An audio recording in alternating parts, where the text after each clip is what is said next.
කියනවා දැන් මේ අම්මලා තාත්තලා කැමතිද ඉඳගෙන ඉන්න තැන්වල කෙල ගහන්න කැමතිද? කැමති නෑ. දැකලා තියෙනවා දර ඇඳ ගාව බකට් එකක් තියාගෙන කාරලා කෙල ගන්නවා. ඕක අපිට වෙන්නේ නැද්ද? ඕකට වයසක් තියෙනවා. මිනිස්සු මල මුත්‍රා වලට කොච්චර පිළිකුල් කරනවද? ඒක හරියට අපි ඔය මාර්ගිය වරුදු 28ක් 30ක් විතරදී කොල්ලට හොඳ දෙහදාරි ලස්සන තරුණිය දැකලා තියෙනවද ඇක්සිඩන්ට් වෙලා මොළකටු කැඩිලා ගිහිල්ලා බට ගහලා ඉන්නවා. කවුද දන්නේ අපිට මොකක් වෙයිද කියලා.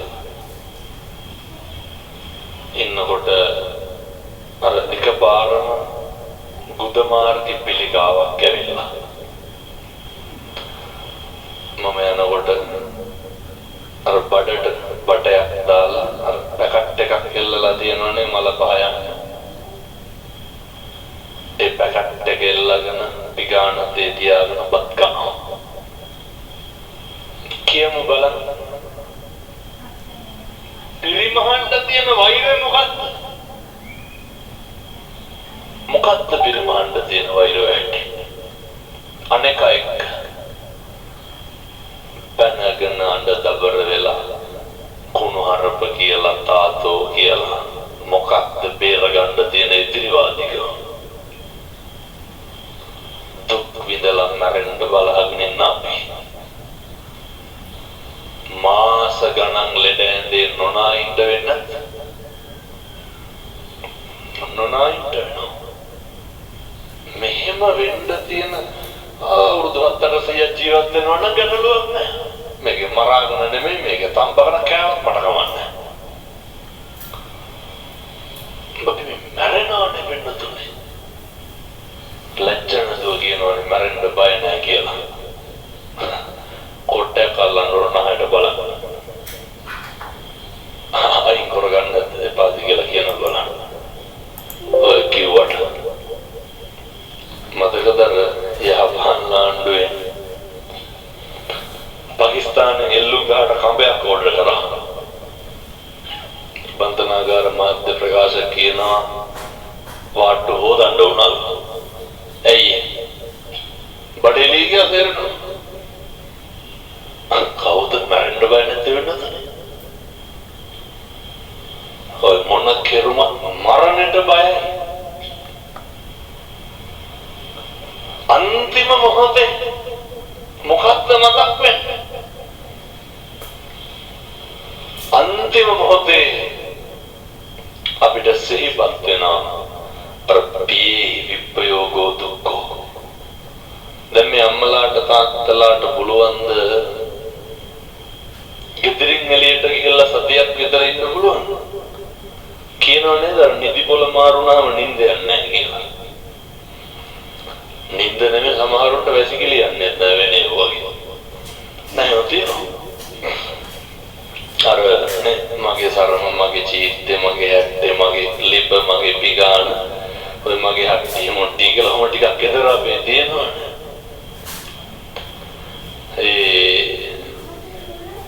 එහෙම අපිට තියෙනවා.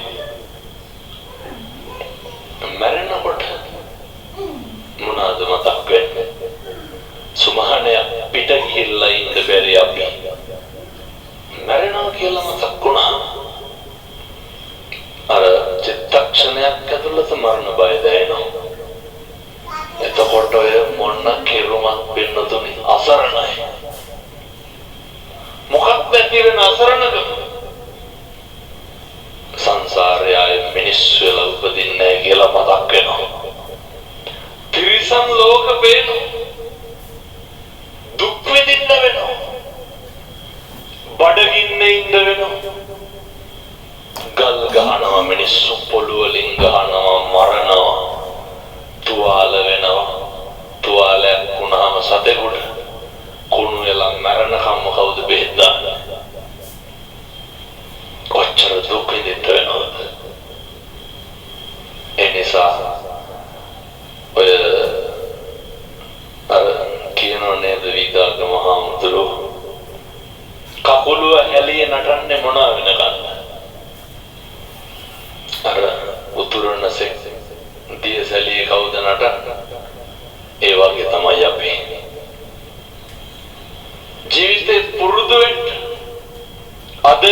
පටන් ගත්තා. කාලෙකින් හම්බෙච්ච මනුෂ්‍යාත්ම භාවයේ හොඳට වැඩ ගත්තා. ඒක ඇතුලේ තියෙන්න ඕනේ සියලු සත්ත්වයෝ සුවපත් වෙන්න ඕනේ කියන කාරුණික හැඟීම කවුරු ගාවද තියෙන්න ඕනේ.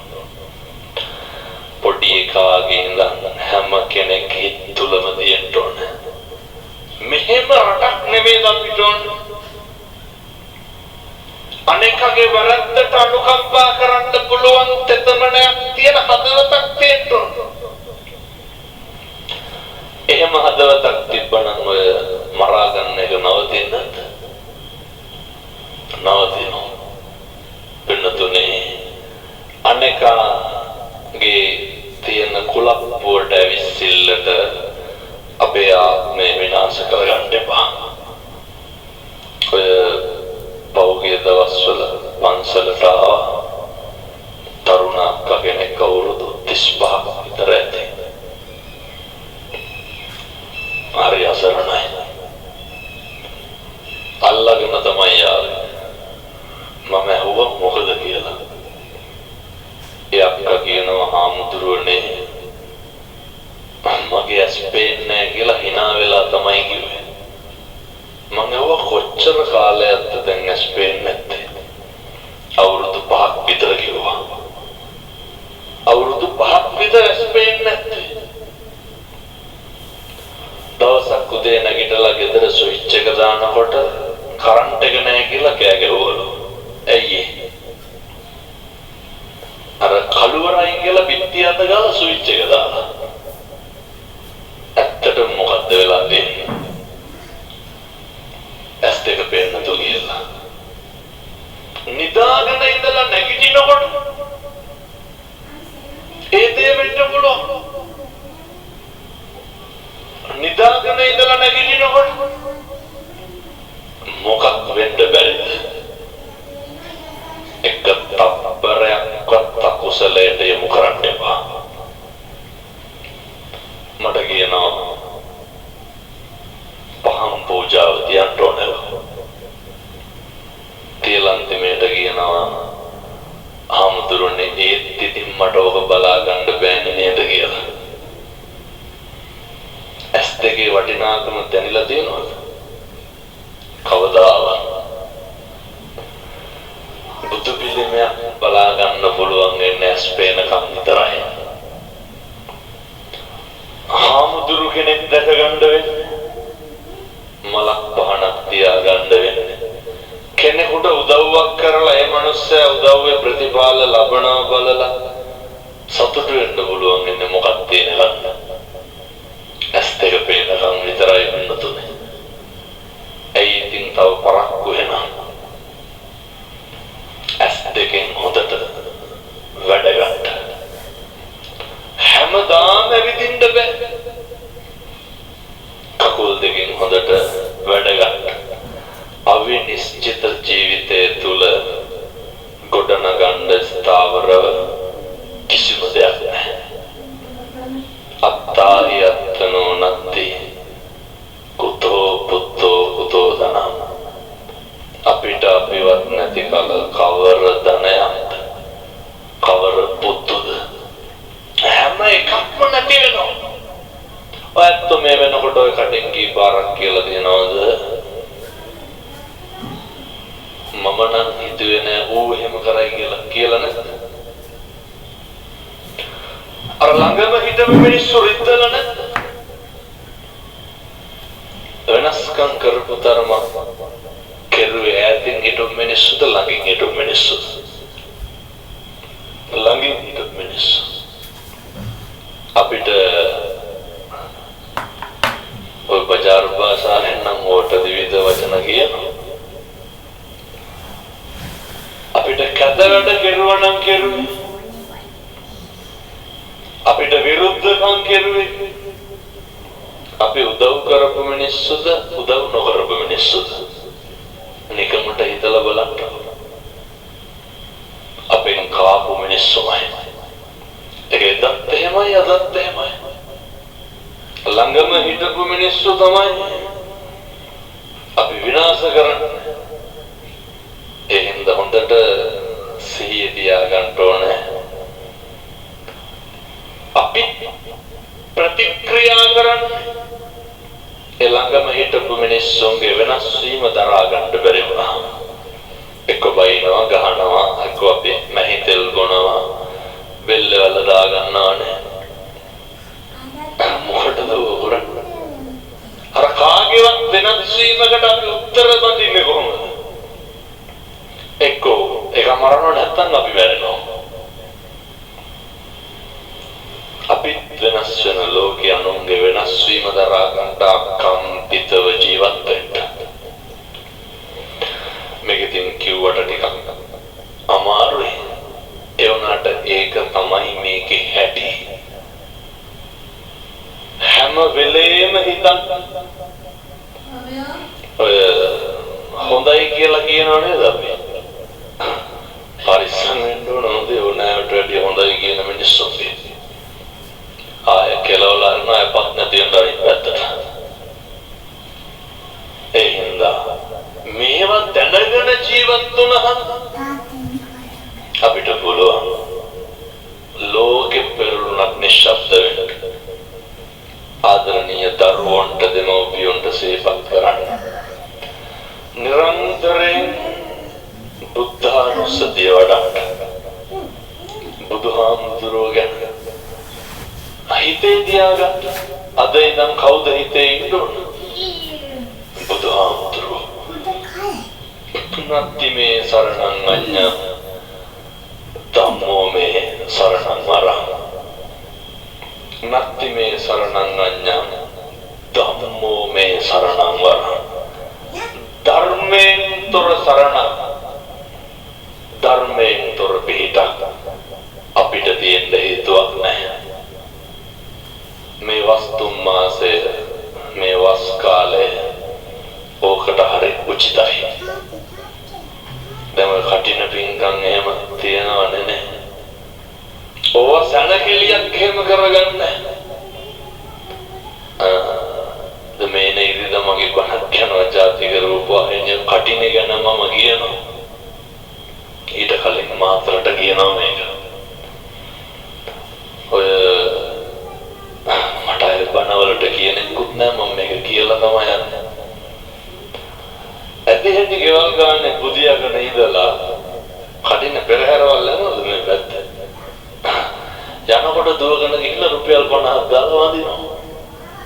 හොඳලා ඉඳන්නේ. එතකොට කටිනානිසංස හම්බෙනවා කියලා. රුපියල් 50ට මොකද කටිනානිසංස හම්බෙන්නේ? කටිනේ සැලකිලියක් කරගන්න එපා. අද කාලේ පුච්චේ කටිනයක් කරන එක හරි අමාරුයි නේ. මොකක්ද අමාරුව? කටිනේ කරන එක නෙමෙයි අමාරු. සමහරු කියනෝනේ ආඳුල්ලට දන් දෙන්න ලොකු වියදමක් යනවා කියලා. ආඳුල්ලා 20කට දන් දෙන්න කීයක් යයිද? මසුත් යමුව මස් කිලෝ 3ක් යයි. පරිප්පු 500ක් යයි. එළවලු කිලෝ එක දාන්න. හාල් කිලෝ 3ක් යයි. වැඩිත් එක්ක කීයක් යයිද?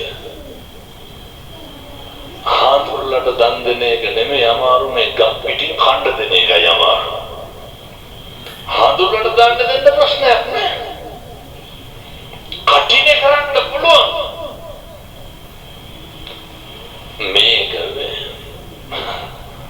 මෙව කියලා බෑ. කටිනේ කරන්න ඕනේ. මිනිස්සුන්ගේ මොකක්ද මනසේදී තෝරන. අරනේ මනස මුල් වෙලා කරන කියන ඒවා ගැන තමයි පව පින තීරණය වෙන්නේ. අර ගිය පාරට වඩා හොඳට කරන්න ගියොත් නම් වැඩේ දෙල් වෙනවා. ඔය මම ඒක පන්සල ගිහින් මම පන්සලේ නම කියන්නේ පල්ලා ශාලාවේ දැන් කටින පින්කම ගැන කතාව. මෙන්න පොලේ කටින වෙන්දේසි වෙන්න පටන් ගත්තා. අර තියෙන ඔය ලයිස්තුවක් කියාගෙන ගිහිල්ලා එක මිනිස්සෙක් නැගිටලා කිව්වා. කාලියෙක් තමයි ගේනවා කිව්වා. කටිනේ වඩම්මන්න. තව එකෙක් නැගිටලා කිව්වා මං කතරගම වාසනා කියනවා කියලා. මොකේද? මම පොකරේ කටිනේ. මං එහෙමද හිටියා. අර මම සිවුර තාම්බල කාණ්ඩ කියන ඔච්චරම තරම් දෙබැයි. අවස් කාලයේ තුල අධිෂ්ඨාන ශීලයෙන් භික්ෂුන් වහන්සේලාට හොඳට උපස්ථාන කරන්න. හැබැයි උපස්ථාන කරනවා කියලා පොඩි හාරලක ඇදපු දෙයක් හොයන්න පටන් ගන්න එපා. මෙහෙනම් එහෙම නැතුවද? හාමුදුරු උදේට කෑවද දවල්ට කෑවද? හාමුදුරුවන්ගේ අම්මට තාත්තට මොකද පොඩි හාමුදුරුවන්ට මොකද ඔව්ව හොයන්නේ? පන්සලේ මොකක් හරි වුණා ලනෝ නැති ගන්ටාර නගලා ගාලා කියන්නේ ප්‍රශ්නයක් වරෙල්ලා කියලා. අර දුකසප හොයන්න කවුරුවත් නැහැ. එහෙනම් ආමුද්‍රෝ කරණය අප්‍රමාණ කැපකිරීමට සාධාරණයක් කරන්න. ප්‍රතිපත්ති ගරුක වෙන්න. කටිනේ ඉවර වෙනකන් මගේ කටින් අකුසලයක් වෙන්නේ නැහැ කියලා අදිෂ්ඨාන කරන්න. එහෙමයි පින්කම් කරන්න. සල්ලිත් එක්ක පින්කම් කරන්න පුළුවන්. සල්ලිත් එක්ක මේ ගනුදෙනු අර ඒක සාර්ථක බමුණයි කතාව දන්නවනේ. ඔය මල්ලිකා දේවිය මුල්ලලා ඔය මහතන් දෙනවනේ. අසදෘශ්‍ය මහදානය හැම දෙනවනේ. ඒක සාර්ථක බමුණටයි බැමිණටයි තිබ්බ එකම සලුවයි. දෙන්නට මේක බාර එළියට යන්න පුළුවන්. එක්කෙනයි අර කරේ තිබ්බ එක දුන්නනේ බමුණ බුදුහාරොන්ගෙන් බනහලා. එළියට පැනලා කෑ ගැව්වා. මම දිනුවා කියලා. බුදුහාමුදුරුවෝ කියනවා දේශනා කරනවා අසත්දෘශ්‍ය මහදානයට හපම් පැහැදිලිද සිතුවිල්ලේ තියෙන බලවත්කම. ඒ හින්දා ලෝකෙට පේන්න කරන්න යන්න එපා. මේකත් කියලා මෙන්න මට හොඳටම විශ්වාසය නම් බණවලට කියන්නේ ඔය අටපිරිකර පූජා කරනවනේ ඔය රැල්ලට කරන්න එපා. දැන්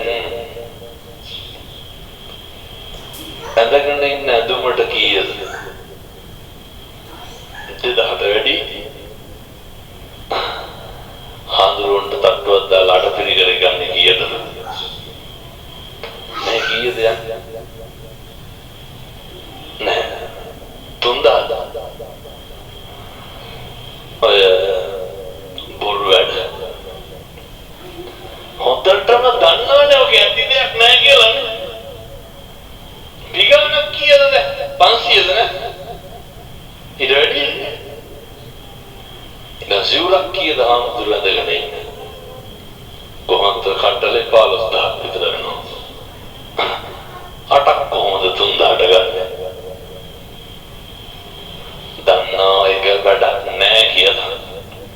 අටපිරිකර 90ක් කැඩුවම කීයක් හොඳද තියෙන්නේ? අටපිරිකර 8යි. itu asේරම කාඩ්බෝඩ් කෑලි පොලිතින් රෙදි කෑලි උතලා දාලා. එහෙනම් නිකන් ඔය හොඳ පිරිකර පූජා කරගන්න. 30-40000ක් වෙයි. මරන්න කලින් හොඳ එකක් පූජා කරන්න. සුකෘත්තන් වැඩන කරන්න එපා. ඔය නේ විවිධ දේවල් කරලා අවශ්‍යතාවයන් වලට ගැලපෙන විදිහට පූජා පැහැදිලිවම මේ අහිතක් එහෙම හිතන්න එපා. ඒ වගේ උත්තරීතර පූජා දවතුගේ හාමුදුරනේ ඉතින් සල්ලි නැත්තම් මොකද කරන්නේ? සල්ලි නෑ කියලා අර පූජා බාල්දු කරන්න ඕන. බොරු කරන්න ඕන. කඩින පින්කමකට ගියාට පස්සේ එක කිරියත් කෙනෙක් සිද්ධාලේ කුප්පි 4ක් අරගෙන ඇවිල්ලා කෙළවරේ ඉඳන් පූජා කරගෙන යනවා. මේක හරි වැදගත් අපේ අම්මලාට තාත්තලාට අරගෙන හැම එකක්ම ලොකු හාමුදුරුවන්ගේ පාත්‍රයට ඔබන්න බලනවනේ. මාරලට විද්‍යාවක්වත් නැහැ. හැම එකක්ම ලොකු ආන්දරුවට. එහෙම දන් දෙන්න එපා. මහා සංඝරත්නයට කියලා හිතාගෙන දෙන්න. අර තාත්තගෙන් මම හෙළුවා මොකද ඒ කරේ කියලා. සිද්ධාලේප කුප්පි 4ක් කෙලවරේ ඉඳන් පොඩි ආමුදුරු 4 දෙනාට දීලා වැඳලා ගියා. ඊට පස්සේ මට කියනවා තිබ්බේ රුපියල් 200යි. මට හරි දුක හිතුණා. සිද්ධාලේප කුප්පි 4ක් ගත්තා. අරුන්දට සමාන පැකට් එකක් ගේන්න කිව්වා. කාටද? බිරිඳට. ඒක අරගෙන සිද්ධාලේප කුප්පි 4ක් අරගෙන පූජා කරලා දැන් යනවලු. බලන්න මේ මිනිස්සුන්ගේ හිත. එහෙම නෙමෙයි අපි වෙන්න ඕනේ. කියන දේ හොඳම එක ගන්න. සිද්ධාලේප කොට ගන්න කියනවා මේ පන්සල් වල ගෙනල්ලා මේ හොඳේ. පිටේ දන් ගෙනේ පගෝදි පිටින් සිද්ධාලේප. කියන එකෙන් හොඳම එක ගන්න. දෙන්න පුළුවන් නම් තරාතිරම නොබලා මහා සංඝරත්නයට දෙනවා කියන හැඟීමෙන් දෙන්න. ඒ හැඟීම එසිතුවිල්ල හරි වැදගත්.